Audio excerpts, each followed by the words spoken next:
Bonjour à toi. Alors aujourd'hui, c'est moi, Emmanuel, qui suis chargé de faire l'exercice du dimanche pendant que notre cher professeur Sébastien profite de ses vacances au soleil de Grèce.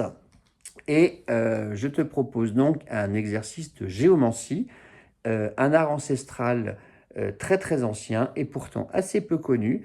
Et c'est un art vraiment assez intéressant, enfin même assez intéressant, très intéressant, parce qu'il a la particularité de vraiment pouvoir répondre de manière très directe à une question du style oui ou non.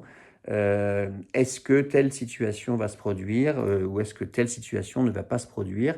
Est-ce que je vais vendre mon appartement? Est-ce que je vais trouver un nouvel emploi? Est-ce que je vais rencontrer quelqu'un?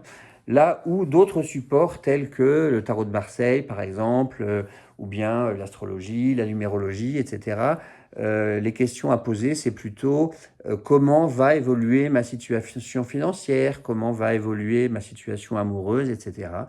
Et donc, ce qui est vraiment super avec la géomancie, c'est que les réponses, c'est direct, il n'y a pas de chichi, il y a pas de blabla, c'est vraiment oui ou non.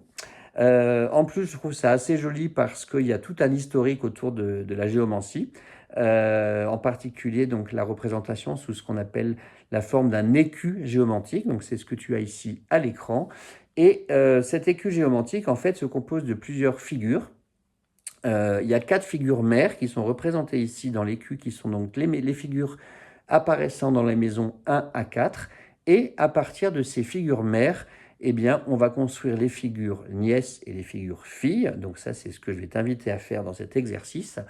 Et à partir de là, trouver 3 figures qui vont vraiment répondre de manière pertinente à la question. C'est ce qu'on appelle le témoin droit, le témoin gauche et le juge.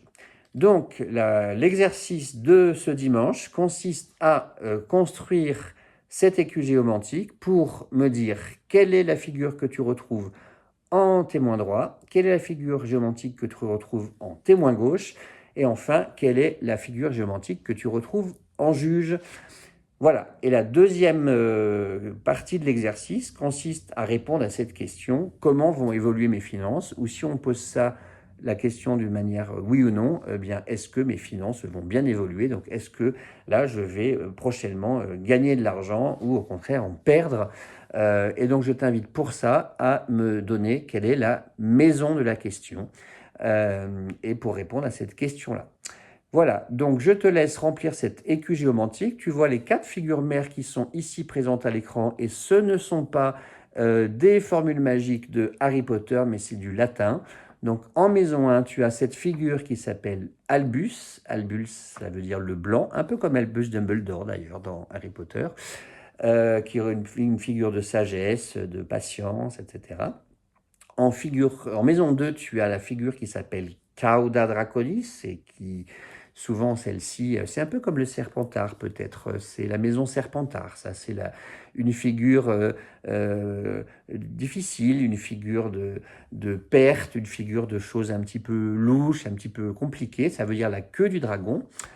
En maison 3, dans cet écu, nous avons Caput Draconis. Caput, non pas comme cassé en allemand, mais comme caput, ça veut dire la tête, donc la tête du dragon en latin, qui elle est plutôt une figure de début, de croissance, hein, de quelque chose qui prend le temps, comme un bourgeon qui est en train de germer.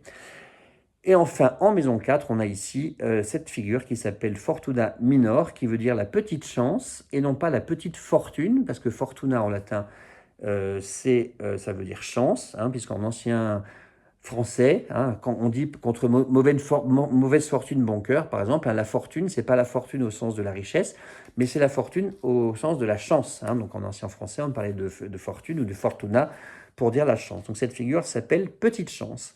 Donc j'aime beaucoup la géomancie en raison de tous ces aspects historiques, la Renaissance, l'utilisation du latin, et je trouve ça très joli.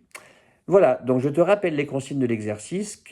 Dans ce tirage, quel est le témoin droit, quel est le témoin gauche et quel est le juge? Et enfin, quelle est la réponse à la question? Est-ce que je vais prochainement, est-ce que mes finances vont s'améliorer ou pas dans les jours qui viennent? Voilà, Eh bien, écoute, merci de tes réponses nombreuses, donc que j'espère en commentaire. Et puis à très bientôt pour l'indice du mercredi.